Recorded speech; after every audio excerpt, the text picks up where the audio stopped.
Nous allons vous parler des pratiques de culte de certains peuples anciens. Par cela, nous entendons les actions qu'ils faisaient pour s'adresser à leur divinité. L'homme a toujours eu foi en quelque chose, et pour ces peuples, il s'agissait de Dieu. Ces peuples polythéistes ont donc eu des divinités que l'on peut comparer à des allégories. Par exemple, le mariage qui est incarné par Freya pour les Nordiques et Héra pour les Grecs. Certains dieux représentant les mêmes choses malgré leurs espacements.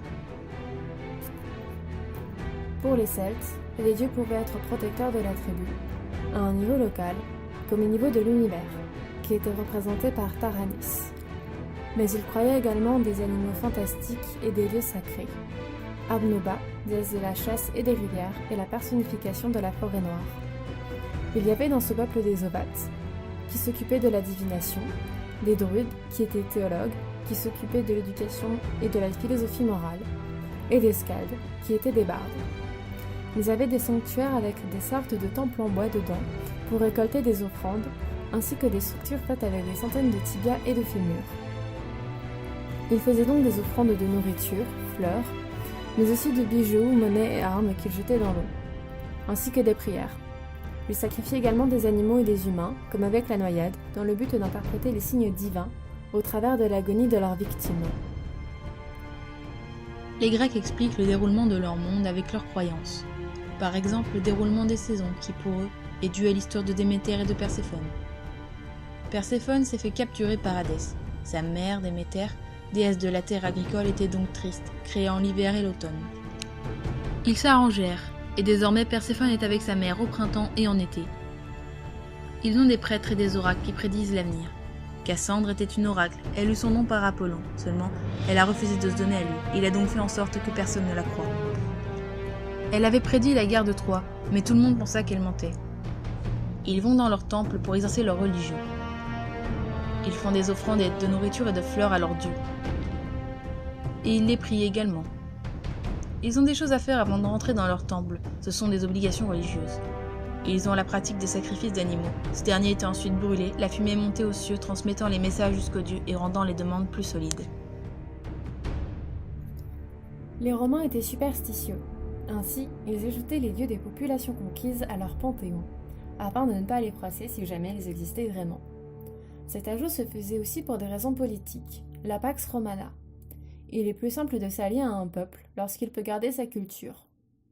On retrouve donc des dieux qui sont les mêmes, comme Jupiter et Zeus, ou Vénus et Aphrodite.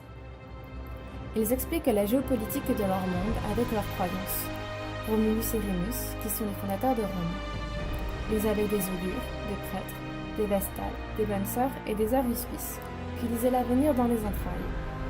Ils exerçaient leur religion dans des temples.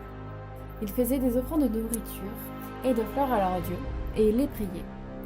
Honorer les dieux était pour eux une obligation religieuse. Ils avaient par exemple des petits temples dans chaque maison.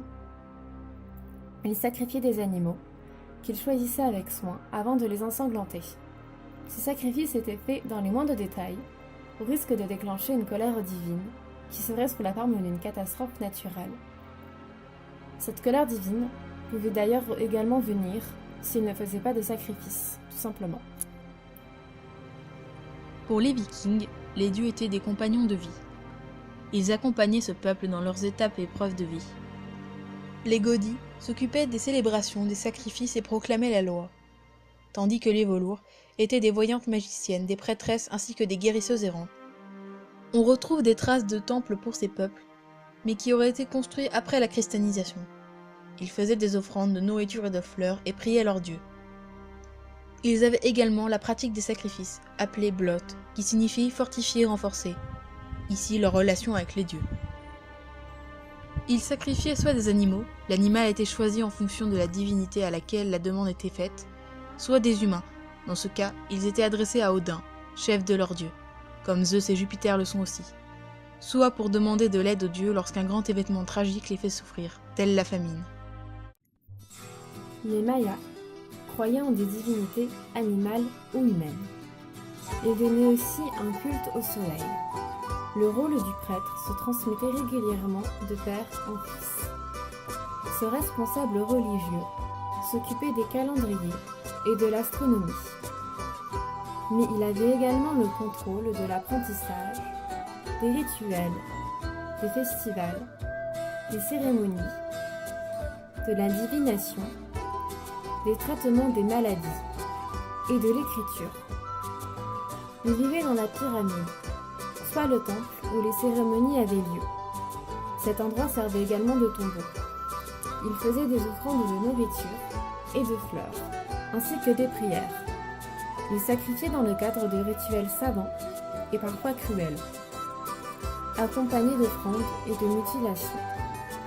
Par exemple, les rois se saignaient les laves d'oreilles et se transperçaient la langue. Le sang qui en découlait était recueilli sur du tissu, qui était ensuite brûlé pour en faire une offrande. Plus les douleurs éprouvées étaient intenses, plus cet acte prenait en importance. Les Aztèques vouaient un culte au soleil. Leurs prêtres, les Tlamakaski, étaient importants pour les cérémonies et l'éducation. Ils vivaient dans les temples. Ces lieux de culte étaient les pyramides. Ils faisaient des offrandes de fleurs et de nourriture et ils adressaient des prières à leurs dieux. Ils faisaient également des sacrifices. Ils croyaient que le soleil avait besoin de sang pour continuer sa course et faisaient donc des dons de sang à leur divinité, dont le soleil, pour qu'il la poursuive. Les prêtres portaient la peau d'une victime pendant 20 jours dans le but de fêter le renouveau de la végétation. Les Incas voyaient leur divinité en lien avec la nature. Ce peuple vouait également un culte au soleil. Leurs prêtres vivaient dans les temples. Ils dirigeaient les sacrifices et les rituels. Leurs temples étaient des pyramides, où avaient lieu fêtes et cérémonies religieuses lors du décès d'un des leurs. Ils faisaient des offrandes de nourriture et de fleurs à leurs dieux, et ils les priaient. Ils sacrifiaient des animaux et des humains, notamment des prisonniers de guerre ou de jeunes enfants drogués avant, pour leurs dieux. Cela avait aussi un but politique.